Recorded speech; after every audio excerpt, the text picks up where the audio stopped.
10.000 buku untuk anak Indonesia. Karya tunanetra untuk sesama. Berbagi dari kekurangan.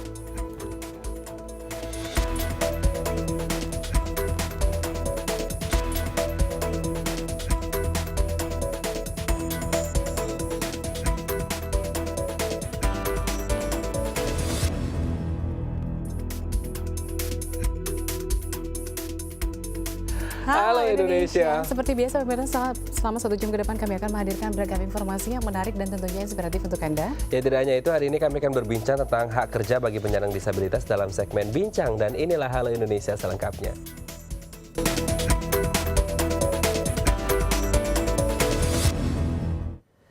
Ya pemirsa, jelang peringatan Hari Raya Nyepi tahun 2017 yang jatuh pada esok hari, seluruh umat Hindu di Indonesia melaksanakan serangkaian ritual adat, mulai dari upacara melasti hingga upacara tawur kesanga. Dan untuk mengetahui salah satu upacara yang dijalankan umat Hindu di Jakarta, kami telah terhubung dengan reporter kami, Dona Puspita, yang melaporkan langsung dari Pura Aditya Jaya di kawasan Rawamangun, Jakarta Timur. Dan Dona, bagaimana jalannya upacara tawur kesanga yang berlangsung di sana? Ya, Matt, Vince, dan juga pemirsa, benar sekali bahwa hari ini, tepat 1 hari jelang dari Hari Raya Nyepi tahun 2017, umat Hindu yang ada di Indonesia sama-sama menjalankan ritual tawur kesanga. Di mana tawur kesanga ini merupakan ritual yang dijalankan 1 hari sebelum Hari Raya Nyepi. Karena ini merupakan bagian dari rangkaian yang berkesinambungan antara 2 hari sebelum Hari Raya Nyepi itu sendiri, Hari Raya Nyepi, dan juga 1 hari menjelang Hari Raya Nyepi. Dan hari ini salah satu pura yang juga menjadi tempat bergabungnya para umat Hindu untuk melakukan ritual tawur kesanga ini adalah di Pura Aditya Jaya, tempat saya mengabarkan sekarang, di kawasan Jakarta Timur, tepatnya di kawasan Rawamangun. Dan umat Hindu sudah mulai berdatangan tadi sejak jam 7 pagi, sedangkan para panitia sudah mempersiapkan diri sejak pukul 6.30, mempersiapkan segala sesuatunya agar upacara bisa berlangsung dengan lancar dan juga umat Hindu yang datang bisa beribadah secara hikmat. Dan upacara tawur kesanga ini baru saja dimulai tepatnya di jam 9 pagi ini. Para umat Hindu berdatangan untuk beribadah dan juga mengikuti segala ritual sampai nanti akan ditutup dengan perayaan ogoh-ogoh sekitar pukul jam 1 siang. Nah, untuk mengetahui bagaimana apa makna dari filosofi dari tawur kesanga sendiri, tim Halo Indonesia beberapa waktu lalu telah mewawancarai Bapak Ketut Untung Yoga yang telah menjelaskan mengenai makna serta filosofi dari tawur kesanga ini. Berikut adalah petikan wawancaranya. Mereka lakukan tawur agung kesanga itu dimaknai sebagai menetralisasi kekuatan alam semesta dari pengaruh-pengaruh energi negatif, ya. Jadi semua yang merupakan gangguan, godaan yang menyebabkan ketidakseimbangan di dalam buana agung atau alam semesta itu dilakukan netralisasi secara sakral, secara spiritual, secara ritual pada hari itu. Ya. Kita sebut istilahnya itu mecaru, ya, mecaru. Upacara tawur kesanga atau yang sering disebut sebagai Buta Yachna di pura ini masih akan berlangsung sampai nanti 1:30 siang. Sehingga bagi umat Hindu yang ingin beribadah, ingin mengikuti ritual ini, silakan datang langsung ke pura yang berada di kawasan Jakarta Timur ini. Sementara untuk esok hari, walaupun di pura ini tidak ada kegiatan khusus ataupun tidak dilakukan ritual-ritual tertentu, karena umat Hindu disarankan untuk berdiam diri saja di rumah, namun pura ini masih akan buka selama 24 jam. Terutama bagi umat Hindu yang ingin menepi, ingin menerung, atau juga ingin beribadah di pura yang berada di kawasan Rawamangun ini. Demikian yang dapat langsung saya laporkan dari kawasan Jakarta Timur. Saya Dona Puspita dengan juru kamera Leandro Ando mengucapkan selamat menyongsong Hari Raya Nyepi tahun 2017. Kita kembali ke studio. Baik, terima kasih Dona Puspita yang melaporkan langsung dari Pura Aditya Jaya di kawasan Rawamangun, Jakarta Timur. Kita juga ikut mengucapkan selamat menjelang atau menyongsong Hari Raya Nyepi untuk teman-teman kita umat Hindu di seluruh Indonesia ya. Baik, kita beralih ke informasi selanjutnya pemirsa. Sebagian anak-anak di Indonesia masih belum dapat mengakses konten pendidikan yang berkualitas. Berdasarkan hal tersebut, salah satu perusahaan swasta menjalankan program workbook dengan mendistribusikan 10.000 buku bagi anak-anak Indonesia.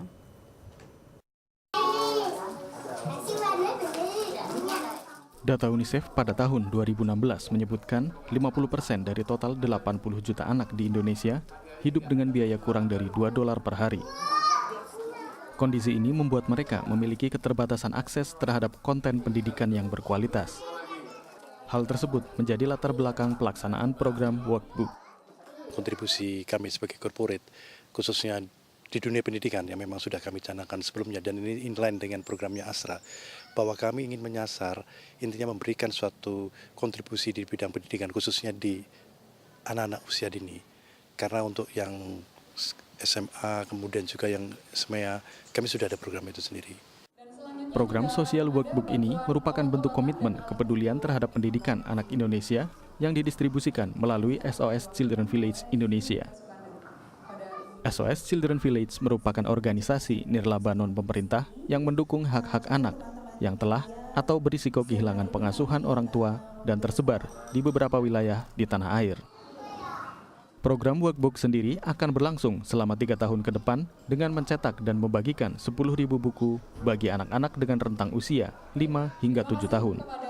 CSR Astragrafia pada hari ini tentunya sangat banyak memberi manfaat nantinya ke depannya untuk peningkatan kualitas pendidikan anak usia dini, khususnya yang ada di bawah pengasuhan SOS Children Village dan juga TK-TK yang ada di dalam SOS Children Village di seluruh Indonesia.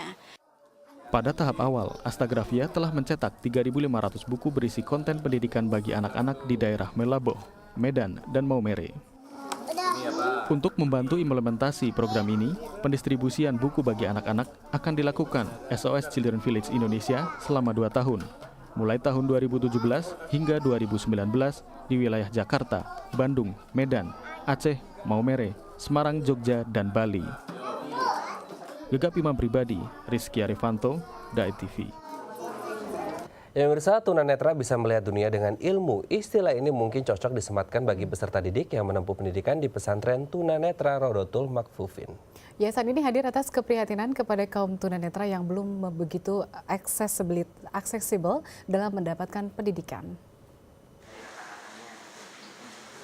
Pendidikan merupakan hak bagi seluruh golongan masyarakat, tak terkecuali bagi tunanetra.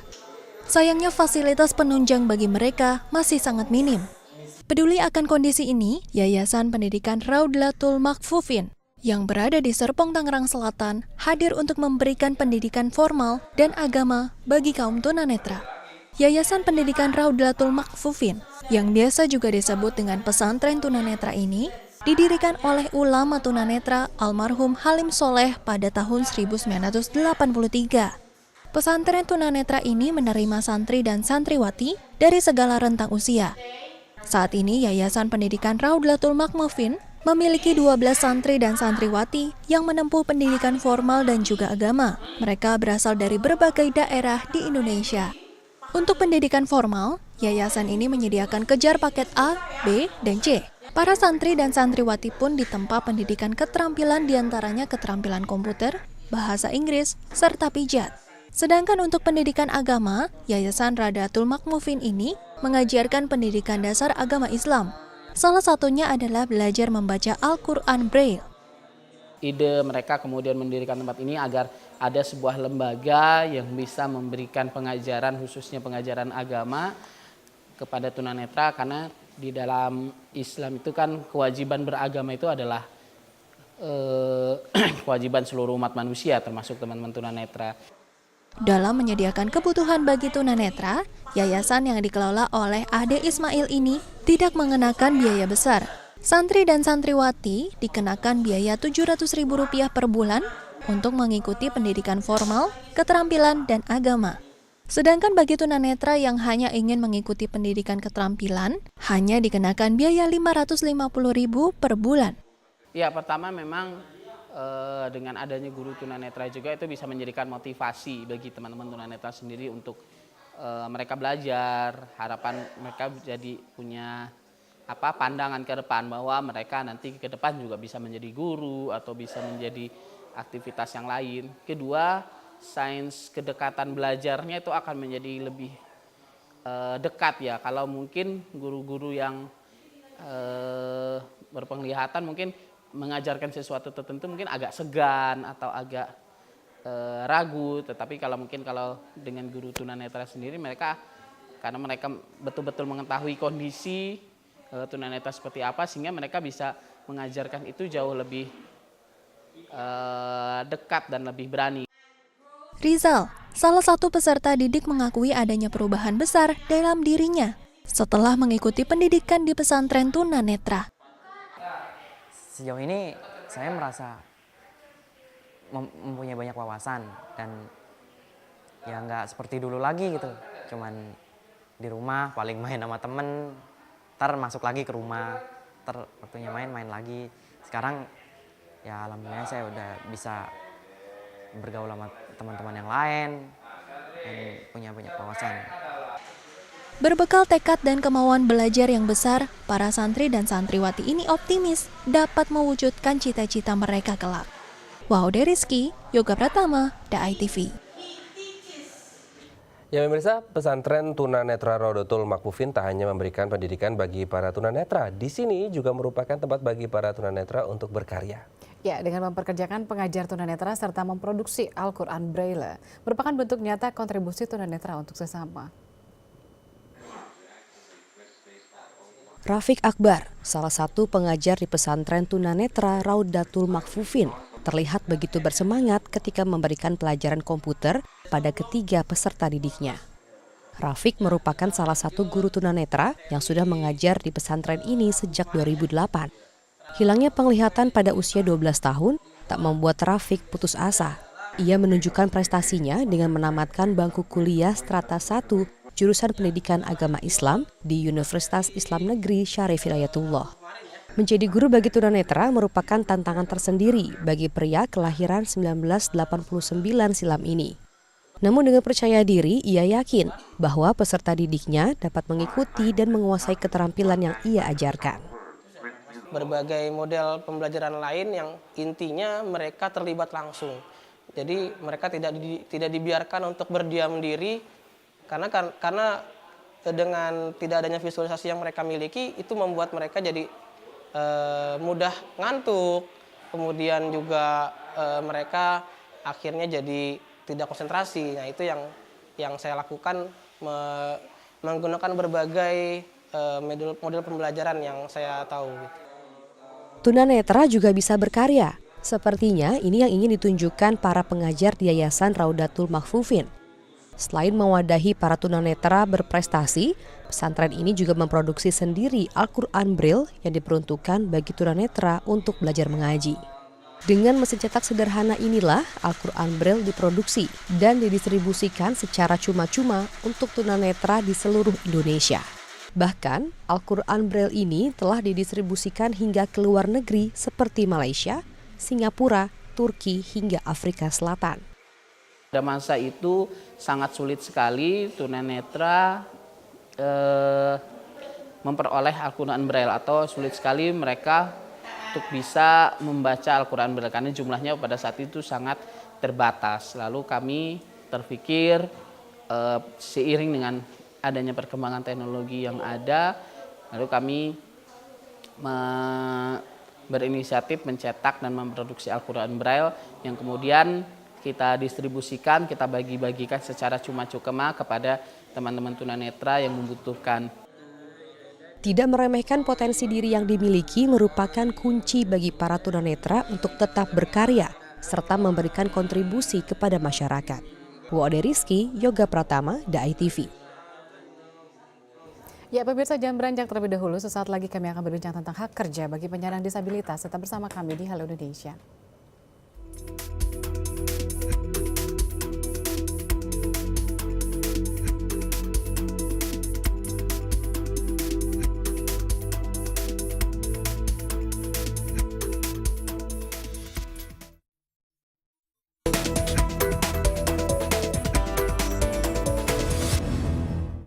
Baik, Anda masih bersama kami di Halo Indonesia dan dalam segmen Bincang Halo Indonesia kali ini kita akan membahas bagaimana kemudian hak kerja untuk teman-teman kita penyandang disabilitas. Kita tahu apakah itu disabilitas atau tidak, semua warga negara ini memiliki hak yang sama untuk bekerja. Apakah itu di sektor formal maupun sektor informal. Bahkan untuk teman-teman kita khusus yang teman-teman penyandang disabilitas ini sudah dikeluarkan Undang-Undang Nomor 8 Tahun 2016 untuk mengatur teman-teman yang penyandang disabilitas untuk bisa juga mendapatkan pekerjaan baik di sektor formal maupun informal. Ya, para kaum difabel ini sebenarnya kan mereka kan menjadi masalah sosial kalau tidak dikaryakan. Nah, Betul. sementara kalau seandainya semua perusahaan memberikan kesempatan, mungkin mereka juga lebih bisa lebih produktif ya dibanding Ada sama seperti peluangnya kita, ya. betul. Betul sekali. Tapi yang menjadi pertanyaan apakah ini sudah kemudian realitas di dunia kerja ini sudah mencukupi dengan apa yang dititahkan oleh undang-undang ini? Nah, untuk membahasnya telah hadir bersama kami di studio Halo Indonesia Bapak Sabto Purnomo selaku Kasubdit PTK Khusus Dit PT KDN Kemenaker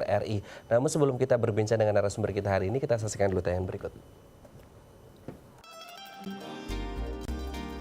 Seluruh warga negara memiliki kesetaraan dan hak yang sama, termasuk bagi penyandang disabilitas.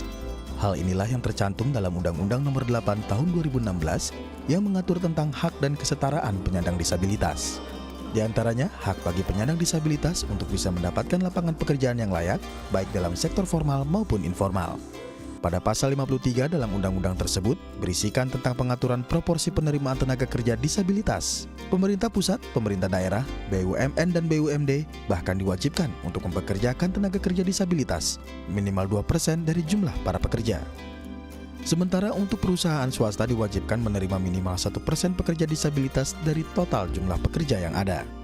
Berdasarkan catatan Direktorat Penerimaan Tenaga Kerja Dalam Negeri, Kementerian Tenaga Kerja Republik Indonesia, hingga saat ini kasus diskriminasi terhadap penyandang disabilitas masih banyak ditemui di lapangan.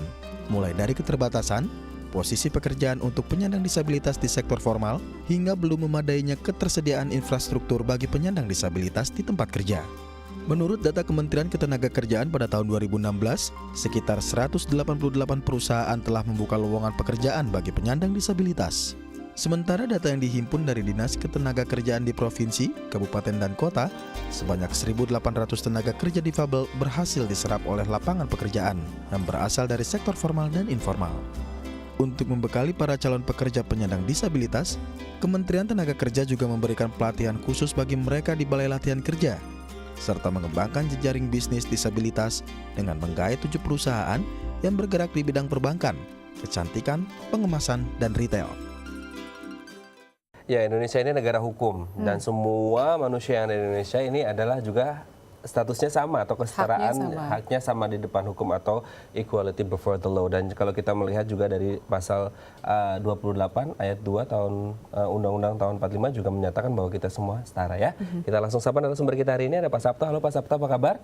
Baik, selamat pagi. Ya, selamat datang di Halo Indonesia Pak Sabto. Ini kita lihat bagaimana kemudian pemerintah sudah mengeluarkan Undang-Undang Nomor 8 tahun 2016 tentang penyandang disabilitas. Tapi satu poin yang mungkin akan kita bahas lebih dalam hari ini adalah bagaimana kemudian salah satu titik perhatian dari pemerintah di Undang-Undang Nomor 8 tahun 2016 adalah tentang hak kerja dari penyandang disabilitas. Mengapa kemudian undang-undang ini mengcover tentang hak kerja? Apakah ada fenomena khusus yang terjadi di Indonesia terkait dengan hal ini? Baik. Jadi sama dengan hak yang lain, jadi disabilitas sama dengan kita semua. Jadi dalam undang-undang yang baru, Undang-Undang 8 tahun 2016 ada sekitar 26 hak untuk disabilitas yang sama dengan hak kita yang harus dipenuhi untuk mereka. Jadi dalam rangka pemenuhan hak dan penghormatan bagi teman-teman disabilitas, maka hak pekerjaan ini menjadi sangat penting bagi kami khususnya Kementerian Ketenagakerjaan dalam hal penempatan tenaga kerja disabilitas.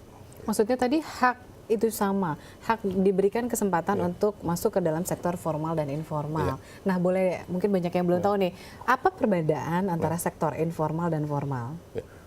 Baik, jadi dalam untuk tenaga kerja disabilitas tentunya mereka juga tidak semua bisa tercover, bisa masuk ke dalam dunia kerja yang formal. Jadi selama ini mereka hampir 30 tahun, Undang-Undang 4, hampir 20 tahun Undang-Undang 497 diluncurkan dan belum ada dampak yang signifikan untuk kesejahteraan sosial khususnya pekerjaan untuk disabilitas. Jadi kita berharap bahwa mereka bisa tertampung di dunia kerja formal dan informal. Kemudian data yang terakhir yang dilansir oleh BPS dalam Sakernas 2016 ternyata di pekerja disabilitas itu hampir 65% mereka ada di dunia kerja yang informal.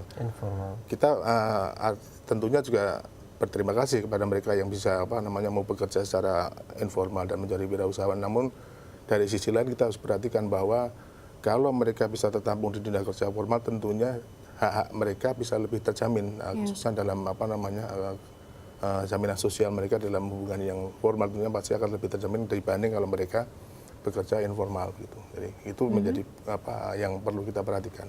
Oke, kalau dari skala 100% tadi mungkin Pak Sabto bilang 65%-nya bekerja di sektor informal. Berarti ada sisa 35% yang memang harusnya diarahkan untuk masuk ke sektor formal. Yang menjadi pertanyaan adalah bagaimana kemudian proporsi apakah di sektor formal dan juga informal untuk katakanlah dari skala 100% minimal berapa persen sebenarnya untuk kemudian teman-teman penyandang disabilitas ini diberikan kesempatan untuk bekerja?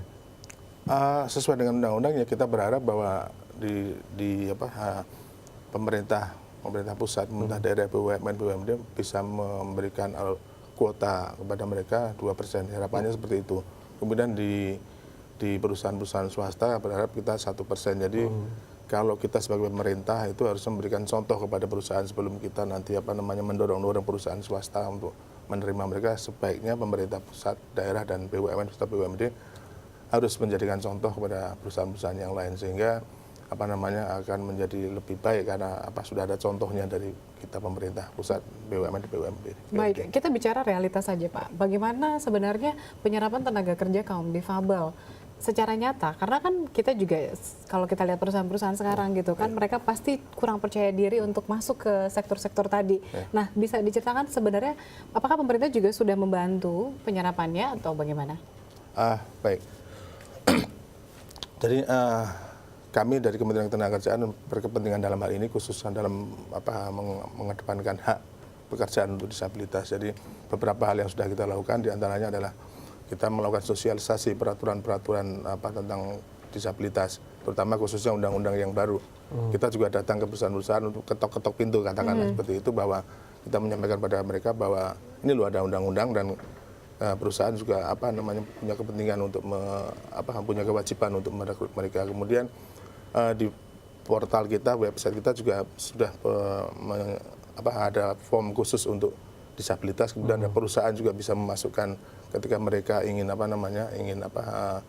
merekrut tenaga kerja disabilitas. Kemudian beberapa job fair yang kita lakukan, kita sudah memfasilitasi mereka di mana ada jalur khusus, kemudian ada petugas khusus yang kita tunjuk untuk menjadi pendamping kita selama mereka mencari kerja masuk ke dalam lingkungan job fair. Kemudian beberapa perusahaan yang merekrut tenaga kerja disabilitas juga bergabung dalam job fair yang kita lakukan. Yang terakhir kemarin 24 sampai 25 Maret ada beberapa perusahaan yang join dengan job fair yang kita lakukan di pusat maupun di daerah ada juga. Kemudian ada 2 portal yang khusus untuk menghubungkan antara pencari kerja disabilitas dan perusahaan yang ingin merekrut tenaga kerja disabilitas. Ada 2 portal yang menjadi mitra kita, jadi itu yang sementara bisa kita lakukan. Baik, Mas Sabto, Pak Sabto, tapi kita juga mau tahu sebenarnya angkanya nanti seberapa dan bagaimana penyerapannya. Tapi setelah jeda berikut ini ya Pak. Bisa jangan kemana-mana, tetap bersama kami di Halo Indonesia.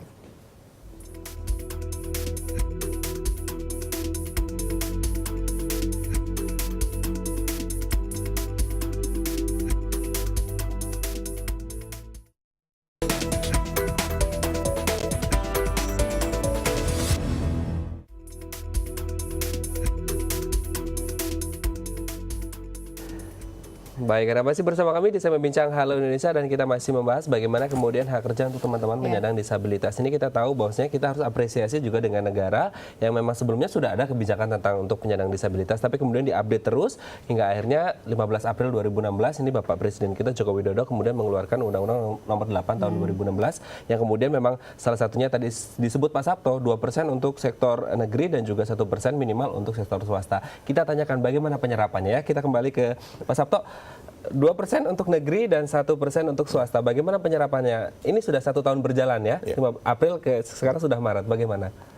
Kalau kita bicara penyerapan tentunya jumlah tenaga kerja disabilitas yang bekerja dengan jumlah total disabilitas saya kira datanya sangat terlalu jauh. Tapi bagi kami bahwa sementara data-data yang kami terima dari dinas-dinas tenaga kerja kita yang dari kabupaten, provinsi dan kota bahwa menyebutkan bahwa ada sekitar 188 perusahaan yang terrecord oleh kita. Kemudian data jumlah tenaga kerja disabilitasnya kurang lebih 1.700 sekian. Jadi artinya bahwa kita berharap dari tahun ke tahun akan meningkat jumlah penyerapannya, dan kita berharap juga bahwa variasi dari jabatan yang akan diisi oleh tenaga kerja disabilitas juga akan makin banyak, karena faktanya bahwa teman-teman disabilitas itu banyak mempunyai kompetensi untuk sesuai dengan derajat kecatatannya tentunya. Oke, 188 itu dari sektor mana saja? Apakah dari negeri, swasta, atau dan proporsinya paling besar yang mana? Itu dari semua swasta. Semua swasta. Ya. Oke. Yang dari negeri belum kita ada. Belum ada data terbarunya ya. Oke. Dan untuk bidang kerjanya, bidang kerja apa saja yang disediakan untuk kaum difabel?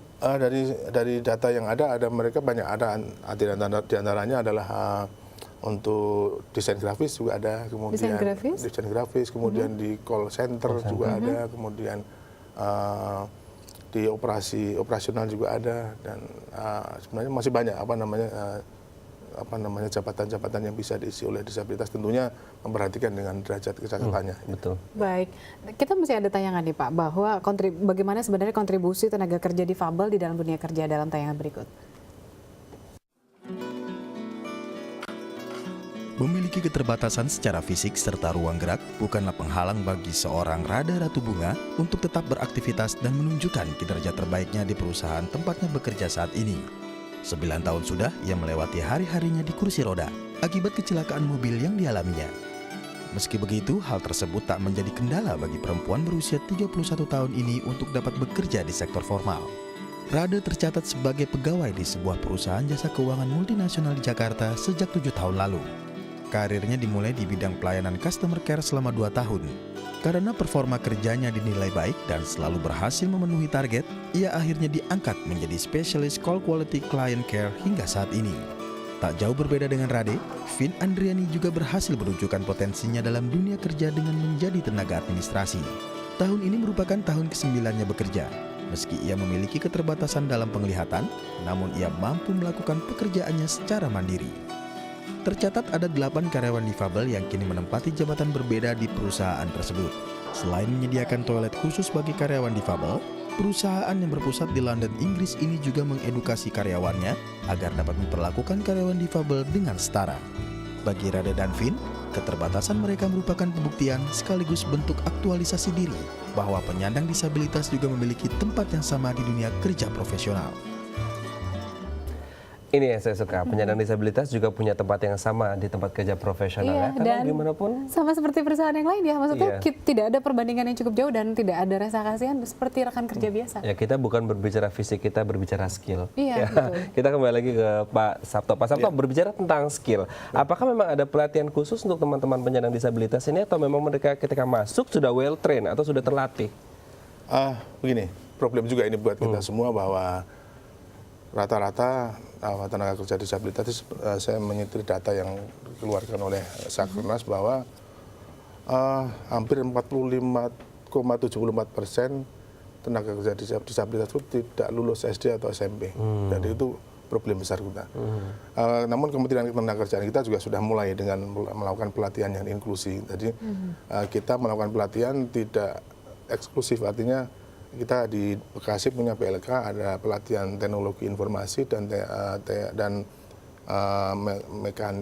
elektronik. Jadi mereka digabung dengan teman-teman yang non disabilitas, sehingga mereka bisa belajar dengan teman-teman non disabilitas, kemudian teman-teman yang non disabilitas juga bisa belajar dari teman-teman disabilitas. Jadi karena nanti dalam prakteknya mereka harus berbaur dengan teman-teman yang non disabilitas.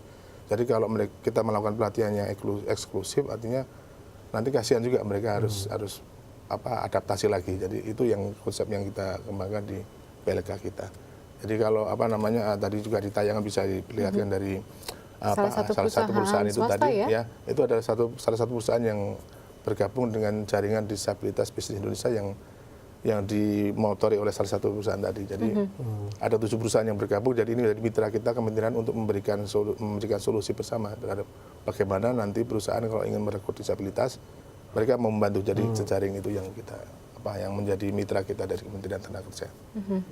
Ada juga kendala sebenarnya kan banyak teman-teman kita yang kaum difabel di sana yang sebenarnya mungkin tidak seberuntung yang tadi kita lihat di dalam tayangan karena mereka punya akses untuk mendapatkan informasi lapangan pekerjaan yang tersedia bagi mereka. Nah, sebenarnya dari pemerintah sendiri selain tadi ada job fair, tapi kan tidak semua yang tahu job fair dan itu tidak bisa merangkul seluruh kaum difabel. Nah, ini ada trik lain nggak untuk bisa memberikan mereka ketersediaan lapangan pekerjaan dan memberikan informasi kepada mereka? Baik, jadi untuk mengatasi permasalahan ini bahwa kita juga harus meningkatkan aksesibilitas untuk disabilitas kepada pekerjaan. Tadi dengan kita bermitra dengan portal-portal tadi, kemudian kita juga punya portal khusus juga ada. Kemudian kita juga, jadi portal tadi menghubungkan antar disabilitas dan pencari kerja. Terus kemudian kita dengan meningkatkan pelatihan untuk mereka. Jadi itu yang penting. Jadi karena tingkat pendidikan tadi saya sampaikan bahwa disabilitas rata-rata banyak yang berpendidikan SD atau sampai bahkan tidak berpendidikan. Jadi ini problem besar juga. Jadi kemudian kita juga selain tadi kegiatan-kegiatan yang kita lakukan program-program, ada juga kita mempunyai namanya Expo Disabilitas. Jadi Expo itu kita kita manfaatkan untuk memberikan tempat kepada wirausahawan, kepada organisasi penyandang disabilitas yang mempunyai binaan-binaan untuk mengekspos, untuk memamerkan produk-produk disabilitas. Jadi seluruh produk-produknya itu murni dari teman-teman disabilitas. Yang tahun ini kementerian kita bekerjasama dengan Dinas Tenaga Kerja Provinsi Jawa Tengah di 12 sampai 13 April di Semarang, Expo Nasional untuk Disabilitas. Oke, berarti memang sudah ada ya, tapi mungkin belum ada kalau misalnya tidak ada yang tahu dan mungkin nanti lebih bisa disosialisasikan ya Pak. Baik, kita masih ada satu segmen lagi, kita berbincang dengan Pak Sabto ya. Pemirsa jangan kemana-mana, tetap bersama kami di Halo Indonesia.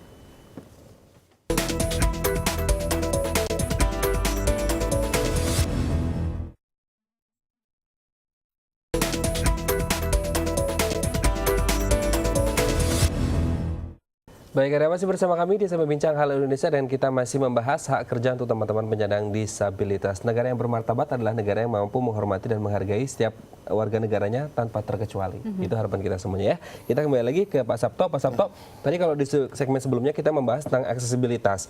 Nah, yang menjadi pertanyaan juga di luar aksesibilitas ada kemudian mungkin beberapa perusahaan, either itu apakah negeri, swasta, formal atau informal mengatakan bahwasanya ini terkait dengan infrastruktur yang kemudian menjadi salah satu penghalang atau barrier untuk kemudian belum bisa menerima. Apakah ini menjadi excuse pribadi dari perusahaan itu sendiri atau ada solusi alternatif yang bisa ditawarkan dari teman-teman dari Kemenaker? Baik, Mas Med, Mbak Vince. Jadi ini problem juga. Jadi ketika kita mengharapkan perusahaan-perusahaan untuk merekrut disabilitas, ini pengalaman kita beberapa tahun ini bahwa penolakan mereka itu bukan, kita menganggap bahwa ini bukan ketidakmauan mereka, tapi ketidakpahaman mereka terhadap undang-undang. Jadi ketidakpahaman mereka terhadap aturan-aturan. Jadi biasanya yang kita temui di lapangan bahwa mereka tidak mau karena mereka tadi Pak Matian tadi menyampaikan bahwa infrastruktur yang tidak siap. Itu beberapa alasan yang dimungkinkan mereka. Tapi ketika kita memberikan penjelasan mereka, kita melakukan sosialisasi kepada mereka, kita sampaikan bahwa itu saya kira bukan menjadi alasan untuk tidak menerima disabilitas. Jadi ada yang disebut dengan namanya reasonable accommodation atau di negara lain disebut dengan reasonable adjustment. Jadi membuat lingkungan kerja itu bisa disesuaikan untuk disabilitas. Jadi dan mereka selalu bertanya, Pak, itu kan pasti akan menimbulkan biaya yang besar. Oh tidak, kita sampaikan kepada mereka ternyata untuk menjadi perusahaan yang inklusif atau lingkungannya bisa diterima atau bisa digunakan oleh disabilitas untuk bekerja, itu tidak mengeluarkan biaya yang terlalu besar. Jadi kita juga pernah melihat suatu contoh bahwa ada suatu perusahaan itu menerima pegawai dengan kursi roda. Lalu perusahaan bingung karena kursi roda dia harus menyediakan meja yang khusus. Karena kalau misalkan dengan kursi yang seperti biasa ini terlalu rendah buat pakai kursi roda. Jadi trik yang dilakukan oleh perusahaan itu ternyata mudah. Jadi dia hanya menambah lapisan dengan papan 2-3 lapis, meja bisa naik, disabilitas dengan wheelchair atau kursi roda bisa masuk. Jadi dia bisa bekerja. Jadi artinya tidak perlu keluar biaya. Jadi ini yang ketakutan selama ini dianggap oleh perusahaan akan menghalangi mereka untuk menerima disabilitas. Dan kita siap untuk memberikan sosialisasi, memberikan penjelasan kepada perusahaan. Jadi itu yang jadi masalahnya. Lalu adakah sanksi bagi perusahaan yang menolak pelamar dari kaum difabel? Nah ini juga masalah juga. Di undang-undang bahwa kalau mewajibkan itu berarti kan itu mandatori, berarti harus adanya. Kalau di undang-undang mandatori berarti harus ada hukuman. Kita masih ada waktu ini undang-undang diterbitkan nanti ada 2 tahun ini kita harus menerbitkan undang-undang peraturan penjelasan undang-undang tersebut. Jadi Kementerian Sosial sebagai leading sektornya ini juga sedang membahas peraturan pemerintah untuk menjelaskan hal-hal yang terkait dengan reward and punishment-nya, kemudian ada perusahaan yang mempekerjakan kan juga ada perlu mendapatkan reward. Jadi itu juga perlu ada aturan penjelasannya seperti apa nanti kalau perusahaan ingin merekrut mendapat apa nanti perusahaan. Jadi ini sedang kita mencoba untuk dikaji lagi. 2 tahun harus selesai. 2 tahun ini. 2 tahun ini. Oke. Berarti ini sudah 1 tahun berjalan, masih ada 1 tahun lagi untuk kemudian sosialisasi. Bagaimana Pak update-nya, perkembangannya, respons atau feedback dari perusahaan-perusahaan itu sendiri? Kalau kita melihat dari respon dari perusahaan, kami dari Kementerian Ketenagakerjaan dan kita bergaul dengan beberapa perusahaan, termasuk kita juga sudah launching ada namanya jejaring disabilitas bisnis disabilitas Indonesia. Ada 7 perusahaan termasuk satu tadi yang ditayangkan tadi, itu merupakan pionir dari jejaring ini nanti dan akan bertambah terus. Jadi ini yang akan kita dorong untuk memberikan bantuan kepada perusahaan yang akan merekrut tenaga kerja disabilitas. Mereka akan menjadi partner, menjadi mentor bagi perusahaan-perusahaan itu, sehingga kami dari Kementerian Ketenagakerjaan atau pemerintah merasa terbantu dengan itu, karena faktanya bahwa perusahaan itu akan ketika aware terhadap disabilitas, mereka akan merekrut, mereka bertanya bagaimana cara merekrutnya. Jadi mereka akan lebih percaya terhadap perusahaan yang sudah merekrut. Jadi ini mekanisme yang akan kita pakai. Jadi perusahaan yang ketika menyampaikan kepada kita akan merekrut disabilitas, kita ajak perusahaan yang sudah merekrut untuk memberikan mentoring. Terakhir mungkin Pak Sabto, mungkin singkat saja, optimis tidak untuk kemudian teman-teman penyandang disabilitas ini terakomodir? Optimis, Mas Ben. Kalau saya terakhir, bagaimana yang di daerah? Apakah juga akan dirangkul dengan adanya roadshow? Ya, jadi kita juga punya program-program yang dengan luncuran kepada daerah untuk memberikan pemberdayaan kepada tenaga kerja disabilitas, karena daerah selalu beralasan karena PAD-nya sangat terbatas. Jadi pemerintah pusat juga punya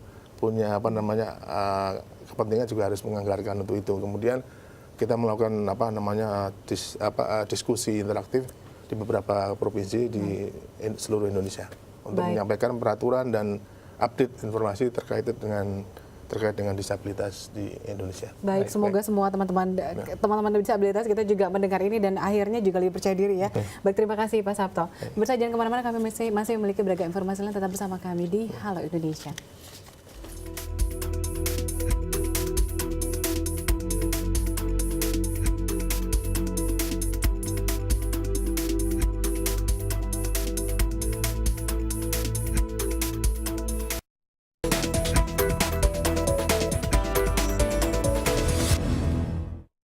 Pemirsa, melihat jumlah penderita penyakit Alzheimer di Indonesia semakin meningkat, ternyata membuat sebuah yayasan sosial tergerak hatinya untuk membantu para lansia yang mengalami demensia.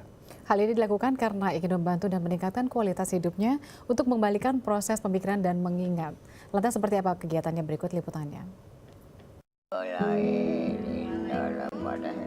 Penyakit Alzheimer adalah kondisi kelainan yang ditandai dengan penurunan daya ingat, penurunan kemampuan berpikir dan berbicara, serta perubahan perilaku pada penderita akibat gangguan otak yang sifatnya progresif atau perlahan-lahan. Yayasan Alzheimer Indonesia atau biasa dikenal ALZI merupakan organisasi sosial yang bertujuan membantu dan meningkatkan kualitas hidup orang dengan demensia atau Alzheimer. Salah satu kegiatan yayasan ini adalah meningkatkan kualitas hidup penderita Alzheimer dengan memberikan sosialisasi dan pendampingan melalui program capacity building. Salah satunya Caregivers, sebuah program untuk mengajak para lansia mendalami proses berpikir dan mengingat. Melihat jumlah penderita penyakit Alzheimer yang meningkat, Pemprov DKI Jakarta bersama Yayasan Alzheimer Indonesia membentuk relawan ungu yang membantu lansia terutama yang menderita Alzheimer. Pasukan ungu atau yang disebut dengan pelayanan, pengawasan dan penilaian sosial, di mana salah satu tugasnya adalah mengamankan lansia dengan Alzheimer, yang ditemukan di tengah jalan berjalan kebingungan karena dampak dari Alzheimer yang diidapnya. Pasukan Ungu sendiri bisa dibilang volunteer ya dari Yayasan Alzheimer. Jadi Yayasan Alzheimer sendiri memberikan pelatihan dulu di lokasinya di Dinas Provinsi DKI Jakarta, dan salah satu pesertanya itu kami, Satgas P3S, dan kami mendapatkan ilmu mengenai Alzheimer sendiri sebagai bekal jika kami mendapatkan klien atau TMKS yang berada di jalan lansia demensia seperti itu. Sebagai petugas P3S Suku Dinas Sosial Jakarta Pusat, Lia Walia pernah menemukan lansia yang sedang berjalan, namun lupa jalan pulang. Dengan penuh kesabaran, Lia mendekati lansia tersebut dan menanyakan identitas lansia tersebut. Kita berusaha untuk menginform kepada masyarakat itu agar supaya tidak mengalami anggota keluarganya terdeteksi atau terdiagnosa sebagai orang yang terkena demensia. Karena itu akan sulit untuk dijalanin juga. Karena selain kita juga mungkin emosi kita juga berpengaruh. Karena kadang-kadang kalau misalnya masih awal-awal stage itu mereka kecenderungannya tuh tidak mau dilawan. Data dari hasil survei Sosial Ekonomi Nasional tahun 2015 menyebutkan jumlah penderita penyakit Alzheimer di Indonesia mencapai 1 juta orang. Jumlah ini diperkirakan akan meningkat drastis menjadi 2 kali lipat pada tahun 2030 dan menjadi 4 juta orang pada tahun 2050. Tim Liputan DAI TV. Ya, seperti yang tadi, kamu pernah nggak melihat lansia di tengah atau di pinggir jalan, mereka masih berjualan? Sering sekali, dan itu membuat saya terenyuh ya, karena memang saya orangnya lumayan perasa, jadi kadang-kadang kayaknya sedih banget. Semoga nanti kita sampai tua juga tidak meminta-minta, tetap berkarya. Ya, seperti lansia yang ini nih, sosok inspiratif yang satu ini, karena meski sudah renta dan mengidap suatu penyakit, dirinya masih semangat untuk berjualan koran di pom bensin. Seperti apa kisahnya dalam tayangan berikut.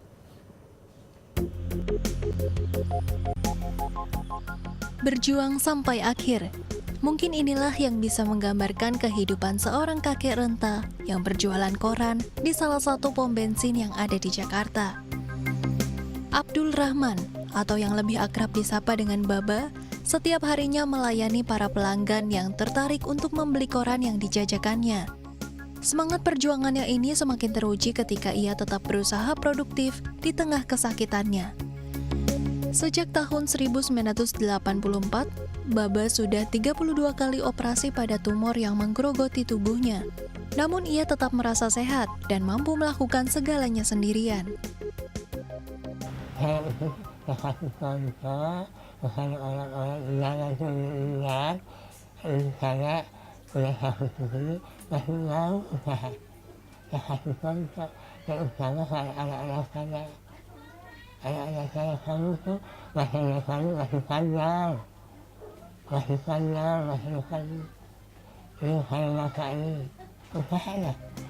Kegigihan Baba dalam mencari nafkah dengan berjualan koran bukan untuk menghidupi dirinya sendiri, melainkan untuk cucu-cucunya dan bahkan untuk anak yatim piatu yang ada di sekitarnya. Baba ingin berbagi dengan apa yang dimiliki meski dari kekurangannya.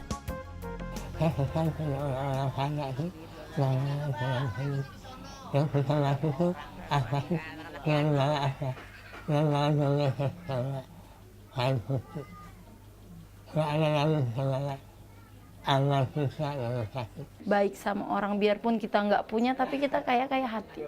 Jadi mereka lihat Baba tuh, Baba kayak nyontoin, Baba kasih semangat, nyontoin katanya yang udah kesini tuh gitu. Kita tuh semangat lihat Baba. Baba dalam kondisi cuma jual koran, berapa sih harganya koran, berapa untungnya koran, masih ikhlas mau bagi, sisihin 1.000-2.000 perak, nggak banyak memang, tapi kalau orang nggak punya 1.002 perak itu berharga banget. Meski tidak mudah menjalani kehidupan, Baba tetap bersemangat hingga kini. Karena baginya, hidup yang penuh perjuangan ini bisa menjadi inspirasi bagi orang lain. Tim Liputan DAI TV. Ya, pemirsa, kegigihan untuk terus belajar membuat Rizka Agustusi Kanggang berhasil meraih segudang prestasi di bidang penulis. Seperti apa? Simak dalam tayangan berikut. ketika kita sudah menulis, percayalah karya-karya kita itu nggak hanya mati pada saat kita menulis itu, tapi menulis adalah bagaimana cara kita itu membuat sejarah untuk diri kita sendiri. Inilah Rizka Gusti Anggraini Sitanggang, biasa disapa Rizka, seorang penulis muda berbakat dari kota Medan. Rizka menggunakan sebagian besar waktunya untuk menulis. Segudang prestasi di bidang penulisan baik di dalam maupun luar negeri pun berhasil dicapainya. Salah satu karya tulisnya mengantarkan dirinya ke negeri tirai bambu. Anak tunggal dari pasangan Yusri Yeningsi dan Agusman Ramses Sitanggang ini sering meminta pendapat ibunya agar kualitas tulisannya semakin baik. Wah, gigih lah anaknya, penuh perjuangan karena mungkin dia merasa ini ya, anak tunggal ya, istilahnya dia merasa saya itu tanggung jawab dia gitu. Ke papa nggak ada, jadi dia pingin menyenangkan saya gitu. Berawal dari kegemarannya membaca berbagai bahan bacaan, Rizka pun mengembangkan kemampuan menulisnya agar bisa menghasilkan karya tulisan khususnya esai tentang isu-isu sosial yang bermanfaat bagi masyarakat. Selain itu, mahasiswa Ilmu Komunikasi Universitas Sumatera Utara ini juga banyak mengikuti kegiatan intra dan ekstra kampus. Tahun lalu, ia meraih juara pertama mahasiswa berprestasi Departemen Ilmu Komunikasi dan juara 3 mahasiswa berprestasi Sevisip USU. Harapan juga buat Rizka pengen buat publishing house yang itu nantinya bakal Rizka peruntukkan buat wadah anak-anak berkebutuhan khusus dan anak-anak jalanan. Karena Rizka juga pernah berkecimpung sebagai fasilitator anak-anak jalanan ya dalam satu komunitas. Jadi Rizka sih berharap mereka juga bisa menemukan orang kakak lah ya istilahnya, nggak seperti guru juga. Jadi Rizka pengen jadi wadah buat orang-orang juga yang memang ingin berkecimpung di dunia itu, dan Rizka pengen sih cita-cita Rizka juga bisa terwujud ya. Di kalangan teman-temannya, Rizka dikenal supel dan mudah bergaul. Ia juga tak sungkan berbagi keahlian menulisnya kepada siapa saja. Tim Liputan, DAI TV. Ya, berikut kami hadirkan perakiraan cuaca untuk kota-kota besar di Indonesia.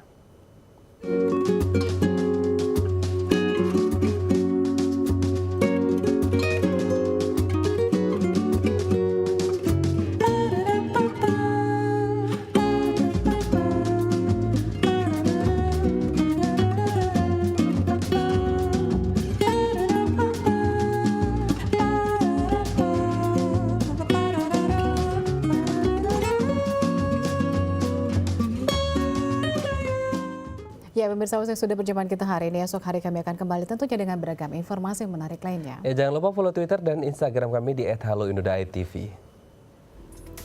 Akhir kata, saya Vinjur Bintang. Dan saya Raden Madlias, mewakili seluruh kru yang bertugas. Mohon pamit undur diri. Sampai jumpa dan selamat beraktivitas.